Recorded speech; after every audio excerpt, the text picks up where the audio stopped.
Você já ouviu falar que Donald Trump queria comprar a Groenlândia? Sim, aquela enorme ilha coberta de gelo, situada entre o Atlântico Norte e o Ártico. E não para por aí. Há também rumores de que ele pensava em adquirir partes do Canadá. Mas o que está por trás dessas ideias?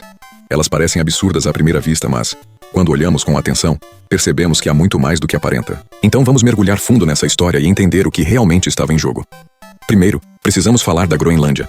Ela é a maior ilha do mundo, com uma área impressionante de mais de 2 milhões de quilômetros quadrados. Embora seja governada pela Dinamarca, a Groenlândia tem autonomia em várias questões, e mesmo sendo uma região remota e fria, ela tem um valor estratégico imenso.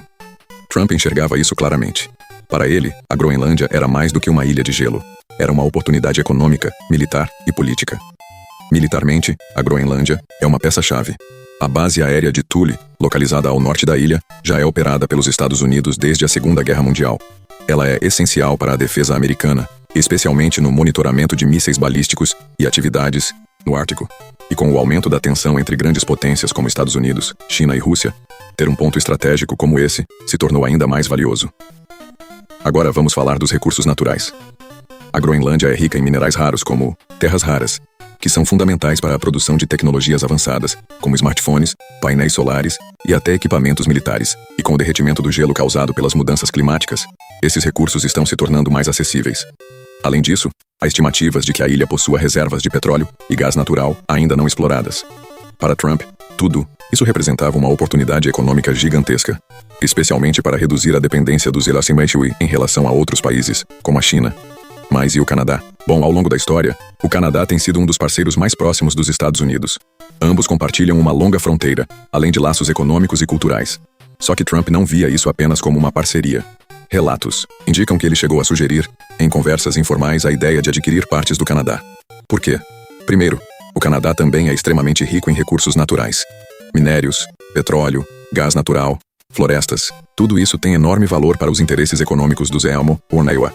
Além disso, há questões estratégicas envolvidas, como a região do Ártico, onde tanto o Canadá quanto Groenlândia têm relevância. Trump, sempre conhecido por sua visão, voltada para negócios, encarava esses territórios como ativos valiosos. Ele via a compra da Groenlândia ou a expansão para partes do Canadá como investimentos no futuro, algo que poderia fortalecer a posição dos Estados Unidos no cenário global. E isso não é exatamente uma ideia nova. Como já mencionamos, os Estados Unidos têm um histórico de compras territoriais. A aquisição do Alasca, por exemplo, foi vista como uma ideia absurda na época, mas acabou se mostrando uma jogada estratégica brilhante. Só que, diferentemente do século XIX, o mundo hoje funciona de forma bem mais complexa. Quando Trump apresentou essa ideia, a reação foi, no mínimo, de choque. A Dinamarca, que é quem governa a Groenlândia, foi rápida em rejeitar a proposta. O primeiro-ministro dinamarquês classificou a ideia como absurda, e muitos consideraram o movimento um exemplo do estilo peculiar de Trump na política internacional. Já em relação ao Canadá, embora a ideia nunca tenha sido formalizada, é fácil imaginar que algo assim seria recebido com forte oposição por parte dos canadenses. Essas propostas levantaram várias questões importantes. Primeiro, a ideia de comprar territórios levanta discussões sobre soberania nacional. A Groenlândia tem seus próprios habitantes, com cultura e identidade próprias.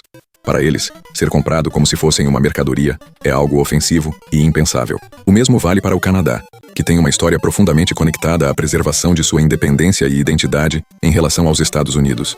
Além disso, há implicações globais. Movimentos como esses poderiam desencadear tensões internacionais, especialmente em um momento em que grandes potências disputam influência no Ártico. A região tem se tornado cada vez mais importante com o derretimento do gelo, abrindo novas rotas marítimas e acesso a recursos antes inacessíveis.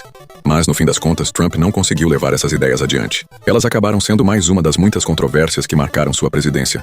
Ainda assim, essas propostas não deixam de ser fascinantes porque nos fazem refletir sobre como os interesses econômicos, estratégicos e políticos moldam as decisões no cenário internacional. E talvez a maior lição aqui seja entender que, mesmo as ideias mais bizarras podem ter motivações reais por trás. Se